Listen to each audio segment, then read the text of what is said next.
Garuda Express, an international courier service.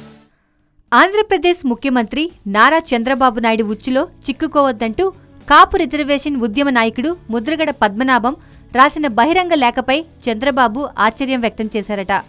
ఈ లేఖలో ముద్రగడ మా జాతి అని పేర్కొనడం పట్ల ఆయన అభ్యంతరం వ్యక్తం చేసినట్లు సమాచారం. కేబినెట్ సహచరుల వద్ద తన అభిప్రాయం వ్యక్తం చేస్తూ ముద్రగడ చివరకు తన వాళ్లను కూడా వేరుచేసి మాట్లాడుతున్నారని అన్నారు. పవన్ కళ్యాణ్ది ఏ జాతి అని ఆయన ప్రశ్నించారు. ఆయన లేఖలో రాసిన భాష చూస్తే ఆయన ఎవరి తరపున పనిచేస్తున్నారో తెలుస్తుందని ఆయన పేర్కొన్నారు. ముద్రగడ లేఖలో మా జాతి అని వాడడాన్ని ప్రస్తావిస్తూ మరి పవన్ది ఏ జాతి, ముద్రగడ జాతి కాదా, ఆయన చివరకు తన వాళ్లను కూడా వేరుచేసి మాట్లాడుతున్నారు అని టీడీపీ నేతల వద్ద వ్యాఖ్యానించారట. సీఎం క్యాంపు కార్యాలయంలో పార్టీ సమన్వయ కమిటీ భేటీ జరిగింది. అప్పుడు ముద్రగడ లేఖ ప్రస్తావనకు వచ్చింది.